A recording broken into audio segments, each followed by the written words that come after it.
Another windy, bitterly Arctic cold weekend coming up, but this time some snow showers moving in as we go deeper into the night, and especially during the day tomorrow during the morning hours. And some of that, some blowing snow with a strong gust of wind. It's going to have some travel impacts because this time temperatures are going to be below freezing. And then like last week, there was a mix. It's all snow, so even just a little bit can make it slippery. So please keep that in mind traveling later on tonight. We'll look at some of the totals coming up in a few minutes. But as far as the wind chill, that's going to be a bigger problem. And spread equally across our viewing area. Wind gusts 30 to 35, pushing those wind chill values below zero for many by as early tomorrow morning and staying that way through the afternoon. Here's where we are as of the 6 o'clock hour on Friday evening, just holding on the 40th level field, warmer south and east. And here comes the leading edge of that cold air already tumbling on down. We're going to see lows dropping well to the 20s overnight, down to the teens by first thing Saturday morning.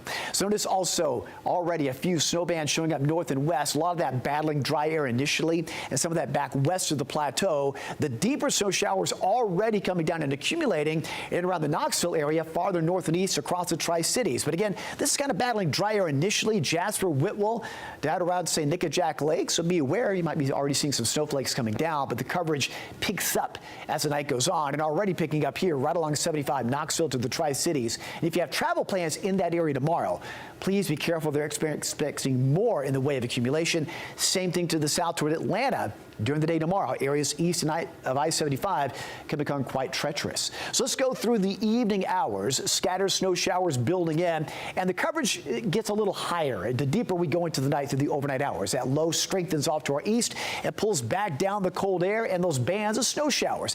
And because of the banding and scattered nature of the pockets of snow showers, the amounts aren't going to be spread equally across our viewing area. But as a general rule of thumb, higher totals east, lesser totals the farther west you go. But as I mentioned, even just a little bit can make things slippery. This is first thing in the morning, still awfully windy, blowing snow around, so still quite a decent coverage first thing in the morning. From the morning to midday, it starts trending to the east a bit as the storm wraps up a bit, but still these snow showers will be ongoing into the afternoon for areas east before winding down. And then tomorrow evening, with that strong northwesterly flow, the snow showers continue for the higher terrain along the Tennessee-North Carolina border, and also for our Plateau counties. Some flurries and light snow showers will linger all the way through Sunday morning before skies start to clear. And Sunday morning's lows will be down to the single digits to the teens, feeling colder with the wind chill, and highs on Sunday for a few getting above freezing, but for many, you have to wait until Monday to get back above freezing, a prolonged period below that freezing mark.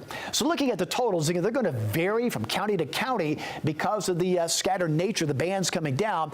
But as a general rule of thumb, higher east, less west. But around the city, I've got us in the up to an inch, kind of a trace to an inch category, but a few spots upwards of around 2 inches.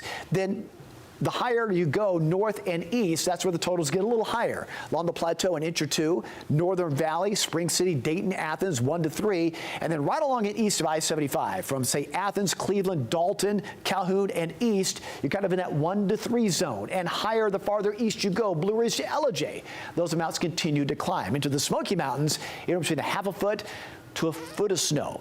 Very heavy in those areas. So again, we'll be watching those very carefully, and we'll have to watch to see if there's any westward trend to the system. If that tends to happen, amounts could go up or less, depending on how far west or east that moves during the night, and we will be tracking that. But again, regardless of those snow totals, what everybody's going to see is a wind chill. This takes us through early Saturday morning. Wind chills at single digits, some below zero, and it's going to stay that way through the afternoon, even through Sunday morning before that wind starts to die down. So we are alert all night tonight through the day tomorrow because of the snow showers. The percentage chance starts dropping off as the day goes on. So good chance early, dropping off later in the day. Temperatures are going to stay in the mid-20s for highs, but never feeling like that. By the time we get to Sunday morning, that's our coldest morning. Temperatures barely above freezing, and then a little bit of rapid warming. 40s to the 50s by the time we get to Tuesday, and some showers returning by Wednesday.